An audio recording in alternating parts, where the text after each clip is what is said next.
राज्यात सर्वत्र नगर परिषदांच्या मतदान प्रक्रियेला आज सुरुवात झालेली आहे, तर जामखेडमध्ये देखील मतदान प्रक्रियेला आता सुरुवात झालेली आहे। आपल्यासोबत आमदार रोहित पवार आहेत।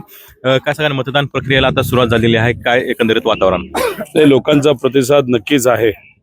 आता मी माझ्या मतदारसंघाच्या बाबतीत बोलायचं झालं तर भाजपने उमेदवारी कोणाच्या घरात दिली तर बऱ्यापैकी गुंडांच्या घरात दिलेली आहे, सावकारांच्या घरात दिलेली आहे, मटका खेळणाऱ्याच्या घरात दिलेली आहे। त्यामुळे काही प्रमाणात दहशत या भागामध्ये नक्कीच आहे, पण लोक योग्य तो निर्णय घेतील।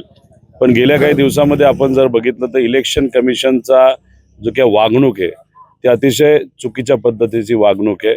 त्यांनी जसं सरकारला पाहिजे तसे GR त्यांनी बदललेले आपण सगळ्यांनी बघितले। मुख्यमंत्र्यांना वेळ नसल्यामुळे 1 तारखेपर्यंत म्हणजे मतदान होण्याच्या 1 दिवस पूर्वीपर्यंत त्यांनी सभा त्या ठिकाणी ठेवल्या। काही ज्या नगर परिषदा होत्या तिथं भाजपच्या बाजूली निर्णय न झाल्यामुळे, नाहीतर तिथं काही अडचणी आल्यामुळे लगेच CM ला फोन केले जात होते नेत्यांकडनं, इलेक्शन कमिशनला सांगण्यात येत होतं आणि त्या पद्धतीने तिथं आपण GR बदलताना बघितले। बारामतीसाठी बदललं गेलं, फलटणसाठी बदललं गेलं असं आम्हाला कळतं, त्याच्यानंतर इंदापूरसाठी बदललं गेलं। आणि अशा पद्धतीने जर इलेक्शन कमिशन काम करणार असेल तर लोकशाही या देशामध्ये राहील का असा प्रश्न सर्वसामान्य लोकांना पडत आहे। किती विश्वास वाटतो जामखेड नगर परिषद आणि राज्याचं एकंदर काय वातावरण आहे? नाही, वातावरण आता दहशत तर आहे। पैशाचा वापर खूप मोठ्या प्रमाणात केला गेला। माझ्या मतदारसंघामध्ये भाजप आणि शिंदे गटाकडनं एका मताला 5-5 हजार रुपये तिथं वाटले गेले। आता एवढा मोठा पैसा जर वाटला जात असेल, त्याच्यावर जर इलेक्शन खेळलं जात असेल तर मग हे योग्य नाही। पण ठीक आहे, लोक योग्य तो निर्णय घेतील।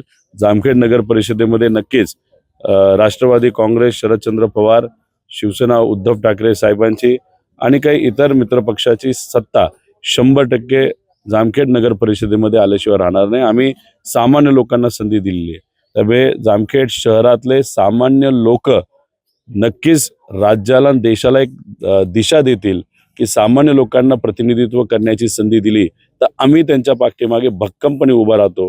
हा एक संदेश जामखेड नगर परिषद 100% उद्याच्या दिवशी देईल असं मला वाटतं। निश्चितच या ठिकाणी दहशतीचं जरी वातावरण असलं तरी जामखेड नगर परिषद जे आहे त्या ठिकाणी आमचाच विजय होईल असा विश्वास जो आहे तो रोहित पवारांनी व्यक्त केलेला आहे। कॅमेरा क्रमांक कुणाल जायकर, TVN मराठी, जामखेड, अहिल्यानगर।